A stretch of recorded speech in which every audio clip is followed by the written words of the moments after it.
प्रिय मित्रों, एक मित्र ने एक बहुत ही अच्छा प्रश्न पूछा है।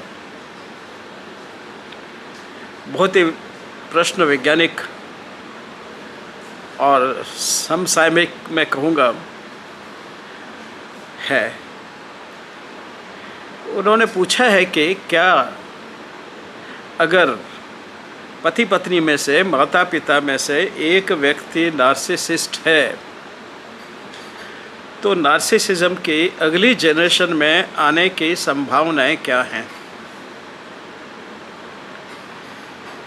इस पर बहुत काम किया गया है, यानी कि नार्सिसिस्ट एंड इनहेरिटेंस पे लोगों ने काफ़ी काम किया है और बहुत काम चल रहा है। जनरल जो सामान्यतः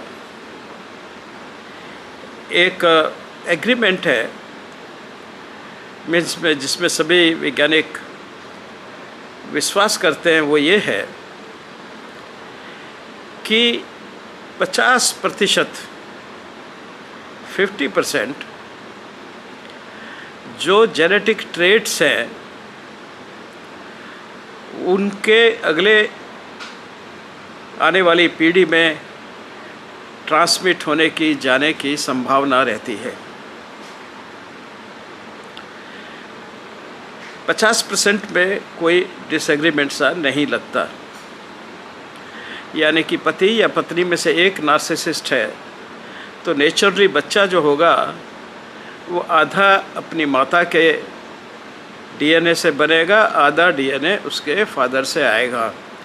और उन दोनों में अगर एक नार्सिसिस्ट है तो 50% तक नार्सिसिस्टिक जीन जो हैं उनकी बच्चों में आने की संभावना को हम नहीं नकार सकते। लेकिन इसके साथ ही यह समझना होगा कि खाली जीन का ही आ जाना व्यक्ति को नार्सिसिस्ट नहीं बना सकता। इन जीन का एक्सप्रेशन जो है उसके लिए भी प्रॉपर एनवायरनमेंट होना चाहिए, यानी कि जिसको हम नार्सिसिज्म का प्रिकर्सर या कारण मानते हैं कि बच्चे की अच्छी तरह से देखभाल ना होना, उसको ममता, प्यार, गाइडेंस, संबल, आधार जो माता पिता को देने की आवश्यकता रहती है उसका न मिलना, वह क्रिएट करता है, वह एनवायरमेंटल सर्कमस्टांसेस क्रिएट करता है नार्सिसिस्ट के जीन्स को मैनिफेस्ट करने के लिए।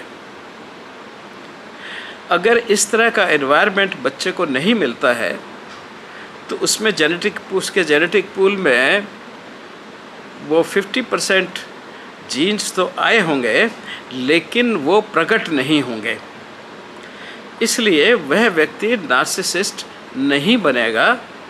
उन जीन का एक तरह से कैरियर बन जाएगा कि वो आगे अपने बच्चों को पास ऑन कर सकता है, लेकिन उनकी मात्रा रिड्यूस हो जाएगी। और फिर अगर बच्चे को अच्छा वातावरण मिलता है तो वह प्रकट नहीं होंगे और वह एक नॉर्मल व्यक्ति की तरह जीवन जिएगा। इसके अलावा 2014 तक काफ़ी स्टडीज़ की गई हैं और उन स्टडीज़ में एक उन्होंने और नोट किया है कि 2 प्रवृत्तियाँ जो नार्सिसिज्म की होती हैं, एक तो एंटाइटलमेंट कि वो ये समझते हैं कि हम हर चीज़ के लिए एंटाइटल्ड हैं करने के लिए, और दूसरा ग्रैंडियोसिटी, अपने आप को बहुत अधिक समझना जो वो नहीं है, अपने आप को बड़ा समझना, ग्रैंडियोस समझना। तो ग्रैंडियोसिटी और एंटाइटलमेंट की 2 जो कंडीशंस हैं यह प्राय इनहेरिट हो ही जाती हैं बच्चों के अंदर, यानी कि इनकी मात्रा ज़्यादा इनहेरिट होती है बच्चों में।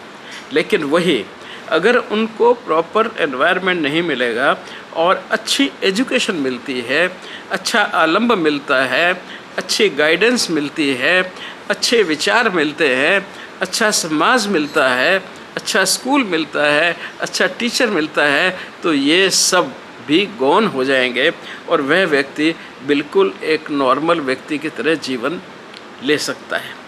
तो इस तरह से जेनेटिक ट्रांसमिशन का और बच्चे को किस एनवायरनमेंट में वो बड़ा हो रहा है, उन दोनों पे यह निर्भर करता है। लेकिन अक्सर देखा गया है, क्योंकि एक पेरेंट अगर नार्सिसिस्ट है तो वो ज़्यादातर आगे घर में ऐसी परिस्थिति ही क्रिएट करते हैं, दोनों लड़ेंगे, झगड़ेंगे, एक दूसरे के बाल खींचेंगे, गाली गलौज करेंगे, एक दूसरे को नीचा दिखाने की कोशिश करेंगे। तो वो वातावरण जो है काफ़ी है बच्चों में जेनेटिकली ट्रांसमिटेड ट्रेट्स को मैनिफेस्ट करने के लिए। तो इसलिए नार्सिसिस्ट पेरेंट्स को ये विशेष ध्यान रखना चाहिए, या उनके जो एडवाइज़र हैं या फैमिली मेम्बर दूसरे हैं, कि वह बच्चों को इस प्रकार के माहौल से दूर रखें। क्योंकि वो बच्चे अगर इस प्रकार के माहौल से दूर रहेंगे, या पेरेंट्स को इस तरह से काउंसलिंग की जाए कि वो इस तरह की बातें न करें बच्चों का ध्यान रखते हुए, और आप अगर काउंसलिंग करने में वजही हो जाते हैं तो वह बच्चे नार्सिसिज्म की तरफ नहीं जाएंगे। लेकिन अगर वो वैसा ही चलता रहता है तो फिर वो नार्सिसिस्ट बने जाते हैं। यह थी संक्षिप्त में नार्सिसिस्ट और जेनेटिक्स में।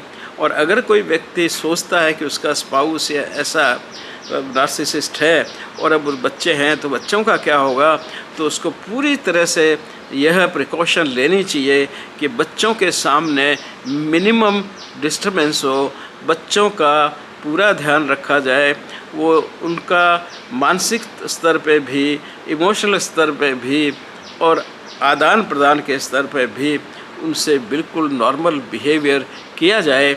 वो कभी भी आपकी लड़ाइयों को विटनेस नहीं करें, वो कभी भी आपके शारीरिक झगड़े के वो विटनेस नहीं करें, तो वो बिल्कुल एक नॉर्मल व्यक्ति की तरह होंगे।